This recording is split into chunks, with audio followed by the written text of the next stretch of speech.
Question number 9 का first part attempt करते हैं, जिसमें हमने जस्टिफाई करना है ई स्टेप्स को। 4 + 16x ओवर 4 = 1 + 4x है।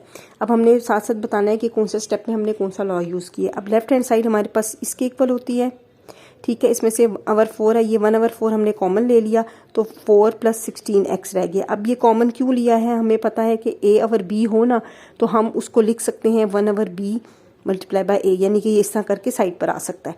ठीक हो गया। अब नेक्स्ट हम लोगों ने क्या करना है कि हम इसमें से 4 को कॉमन ले लेंगे। अब ये कोई भी अपने 1 के साथ मल्टीप्लाई होगा तो वो वही रहता है, इसको मल्टीप्लिकेटिव आइडेंटिटी बोलते हैं।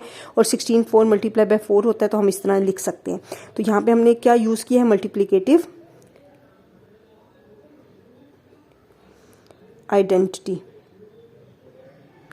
ठीक है जी। फिर नेक्स्ट हमारे पास आ गया, हमने इसमें से 4 कॉमन ले लिया, ठीक है। 4 जो हमने कॉमन ले लिया है, तो इसको हम कहेंगे डिस्ट्रीब्यूटेड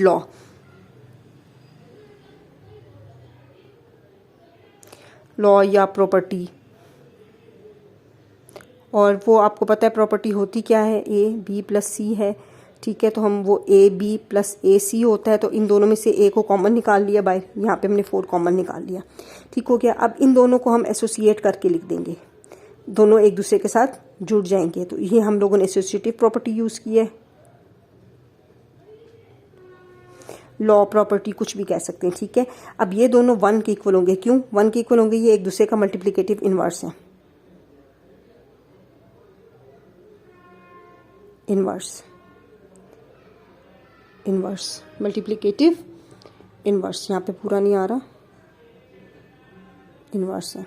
तो ये 1 + 4x है, ठीक है। अब ये हमारे पास आंसर है, which is equal to right hand side, ठीक है। इसको मल्टीप्लिकेटिव इनवर्स को ऐसे भी लिख सकते हैं, a.1 over a = 1।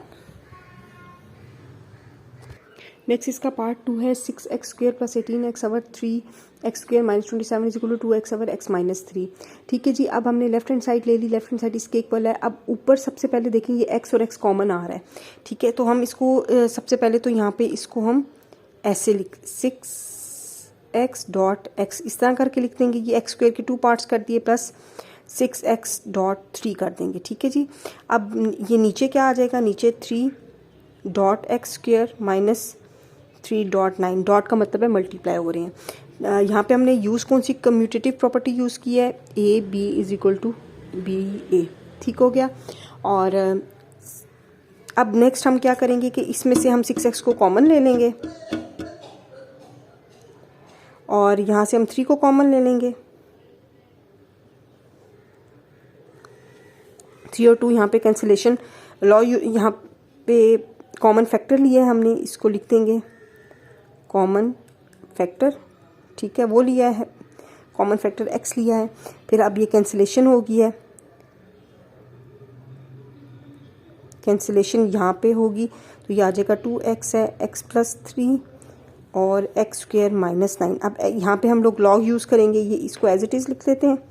Law use करेंगे x² x + 3 और x - 3 वाला कौन सा लॉ यूज़ किया हमने, a² - b² = a + b a - b, ये वाला लॉ यूज़ किया है।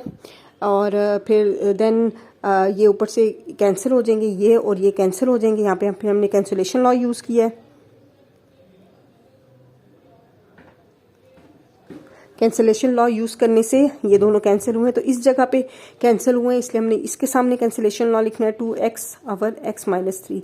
ये हमारी आ गई right hand side. I hope आपको समझ आ गया होगा। नेक्स्ट पार्ट है हमारे पास third part, x² + 7x + 10 over x² - 3x - 10। ये लेफ्ट हैंड साइड है, ये राइट हैंड साइड है।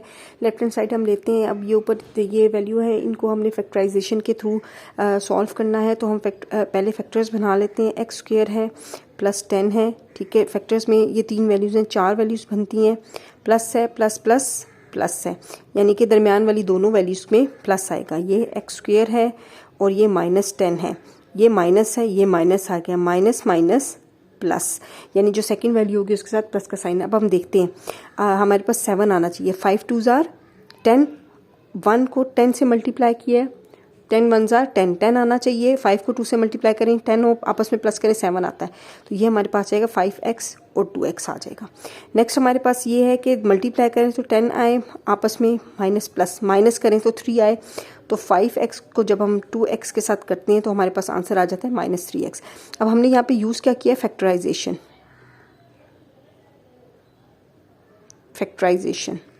ठीक हो गया। अब हम इसमें से कॉमन ले लेंगे, इन दोनों में से कॉमन ये आ जाएगा, इसमें से कॉमन ये आ जाएगा।